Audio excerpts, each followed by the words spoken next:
उत्पत्ति ग्रंथ अध्याय 31। याकूब का पलायन। याकूब को मालूम हुआ कि लाबान के पुत्र कहते हैं, याकूब ने हमारे पिता का सब कुछ ले लिया है और हमारे पिता के धन से ही उसने यह सारी संपत्ति पाई है। याकूब को लाबान के रुख से मालूम पड़ा कि अब हम दोनों का संबंध पहले जैसा नहीं है। प्रभु ने याकूब से कहा, तुम अपने पुरखों के देश में अपने कुटुंबियों के पास लौट जाओ, मैं तुम्हारे साथ रहूंगा। इसलिए याकूब ने राहेल और लिया को खेत में जहां उसके झुंड थे बुलवाया और उनसे कहा, मुझे तुम्हारे पिता के रुख से मालूम पड़ता है कि अब हम दोनों का संबंध पहले की तरह नहीं है, परंतु मेरे पिता का ईश्वर मेरे साथ है। तुम लोग खुद जानती हो कि मैंने अपनी पूरी शक्ति से तुम्हारे पिता की सेवा की है। तब भी तुम्हारे पिता ने मुझे धोखा दिया और 10 बार मेरी मजदूरियों को बदल दिया, परंतु ईश्वर की कृपा से वह मुझे हानि न पहुंचा सका। जब वह कहता था कि चितकबरे बच्चे तुम्हारी मजदूरी होंगे, तो प्रायः सब भेड़ बकरियों को चितकबरे बच्चे ही पैदा होते थे। और जब वह कहता था कि धारीदार बच्चे ही तुम्हारी मजदूरी होंगे, तो प्रायः सब भेड़ बकरियों को धारीदार बच्चे पैदा होते थे। इस प्रकार ईश्वर ने तुम्हारे पिता से उसके झुंड को लेकर मुझे दे दिया। एक बार जब भेड़ बकरियों के गाभिन होने का समय आया, मैंने स्वप्न में देखा कि वे बकरे जो बकरियों से संसर्ग करते थे, चित्तीदार, चितकबरे और धारीदार थे। उस स्वप्न में ईश्वर के दूत ने मुझे पुकारा, याकूब। मैंने जब उत्तर दिया, क्या आज्ञा है? तो उसने कहा, आंखें उठाकर देखो कि वे सभी बकरे जो बकरियों से संसर्ग कर रहे हैं, चित्तीदार, चितकबरे या धारीदार हैं। और लाबान तुम्हारे साथ जो कुछ कर रहा था, वह सब मैंने देख लिया है। मैं वही ईश्वर हूँ जिसने तुमको बेतेल में दर्शन दिए थे, जहाँ तुमने एक पत्थर तेल डालकर प्रतिष्ठित किया था और मेरी मन्नत मानी थी। अब उठो और इस देश से निकलकर अपनी मातृभूमि को लौट जाओ। राहेल और लिया ने यह कहते हुए उत्तर दिया, मुझे तो अपने पिता के यहाँ की संपत्ति का कोई भाग विरासत के रूप में मिलेगा नहीं। वह हमें पराया समझते हैं। उन्होंने तो हमें बेच दिया है और हमारे मूल्य के रूप में जो कुछ मिला, उन्होंने उसे स्वयं खर्च किया।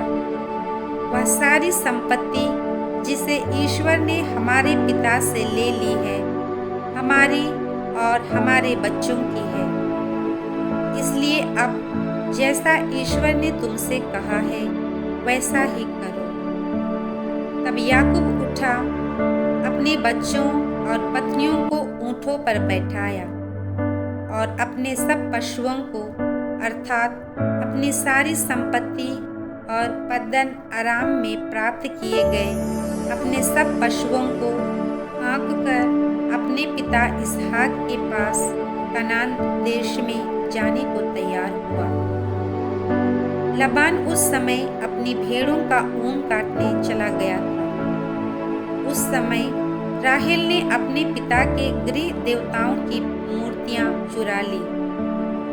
याकूब ने अरामी लाबान को धोखा दिया और उसे यह नहीं बताया कि वह भागने वाला है।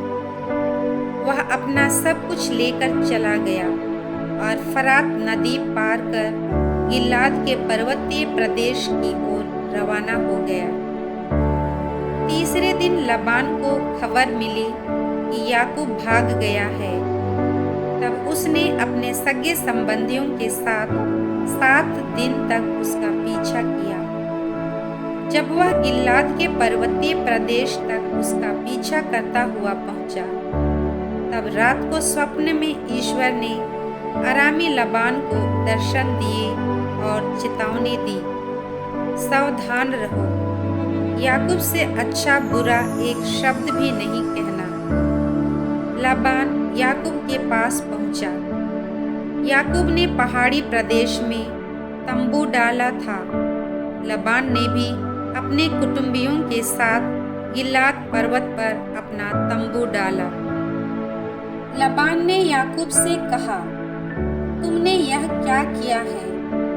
तुमने मुझे धोखा दिया और मेरी पुत्रियों को युद्धबंदियों की तरह ले भागे। तुम चोरी छिपे क्यों भाग गए? तुमने मुझे क्यों धोखा दिया? तुमने मुझे क्यों नहीं बताया? मैं तुम्हें प्रसन्नतापूर्वक गीत गाते, डफ सितार बजाते विदा करता। तुमने मुझे अपने नातियों और बेटियों को चूमकर अंतिम विदा क्यों नहीं देने दिया? तुमने यह मूर्खतापूर्ण काम किया है। मुझ में सामर्थ्य है कि मैं तुम्हें हानि पहुंचा सकता, किंतु तुम्हारे पिता के ईश्वर ने पिछली रात मुझसे कहा कि सावधान रहो, याकूब से अच्छा बुरा एक शब्द भी नहीं कहना। संभव है तुम अपने पिता के घर पहुंचने की प्रबल इच्छा के कारण भाग गए हो, लेकिन तुम मेरे देवताओं को क्यों चुरा लाए?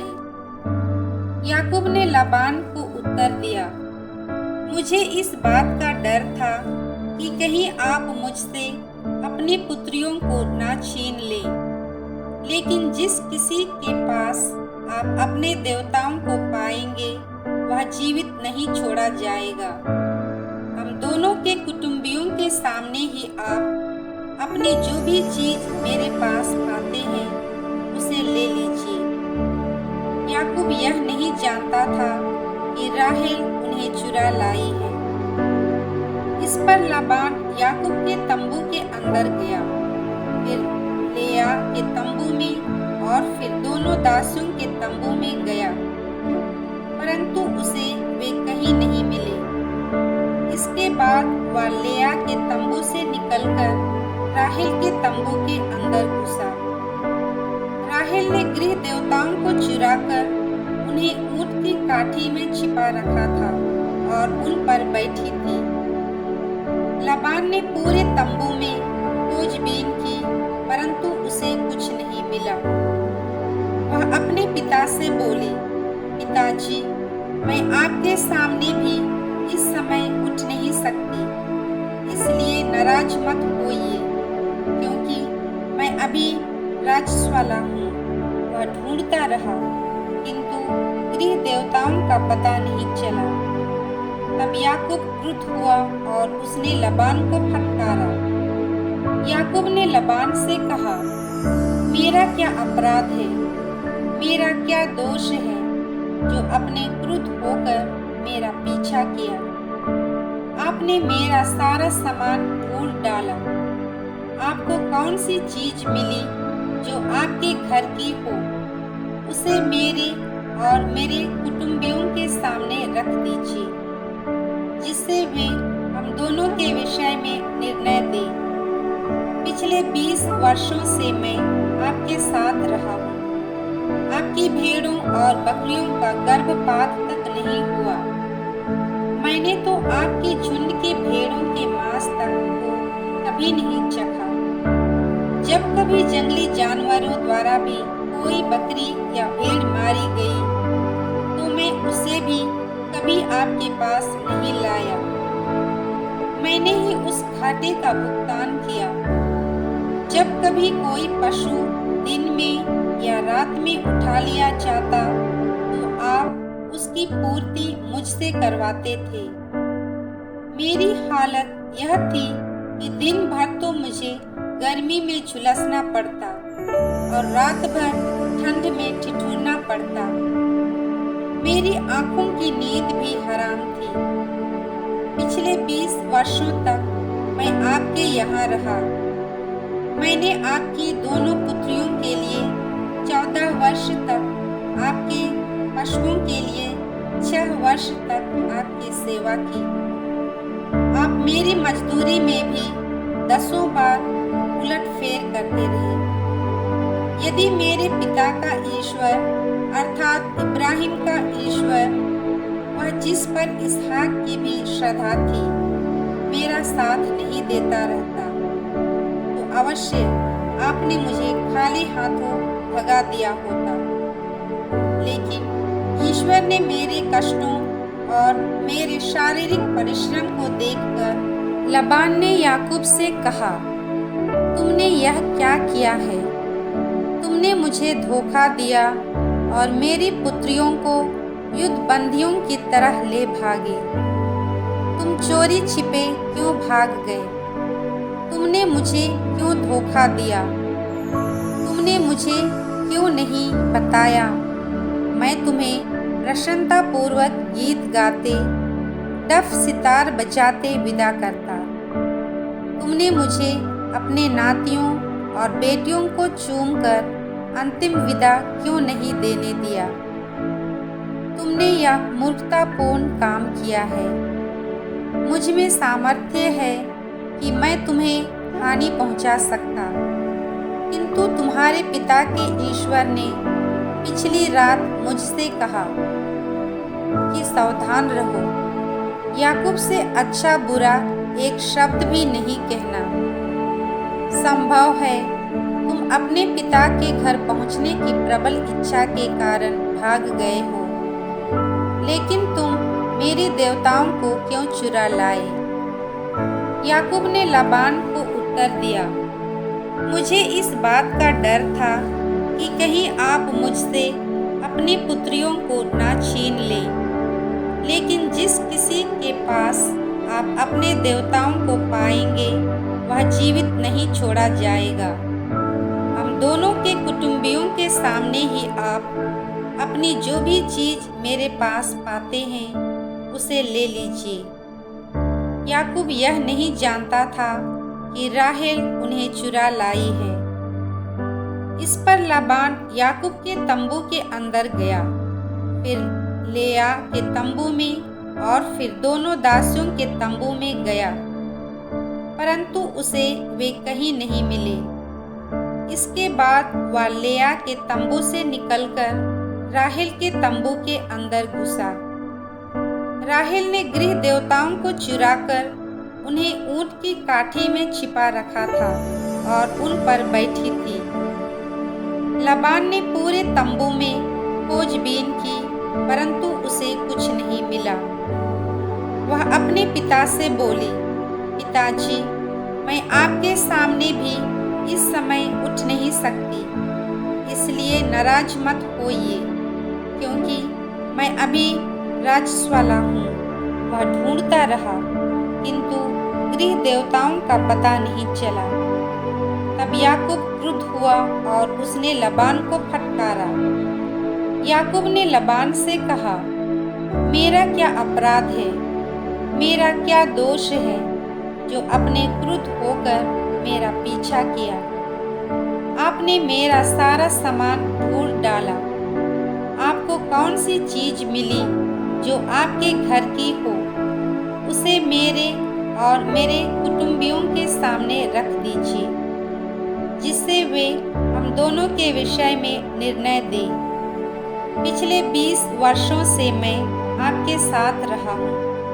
आपकी भेड़ों और बकरियों का गर्भपात तक नहीं हुआ। मैंने तो आपके झुंड के भेड़ों के मांस तक को कभी नहीं चखा। जब कभी जंगली जानवरों द्वारा भी कोई बकरी या भेड़ मारी गई, तो मैं उसे भी कभी आपके पास नहीं लाया। मैंने ही उस घाटे का भुगतान किया। जब कभी कोई पशु दिन में या रात में उठा लिया जाता, तो आप उसकी पूर्ति मुझसे करवाते थे। मेरी हालत यह थी कि दिन भर तो मुझे गर्मी में झुलसना पड़ता और रात भर ठंड में ठिठुरना पड़ता। मेरी आंखों की नींद भी हराम थी। पिछले 20 वर्षों तक मैं आपके यहाँ रहा।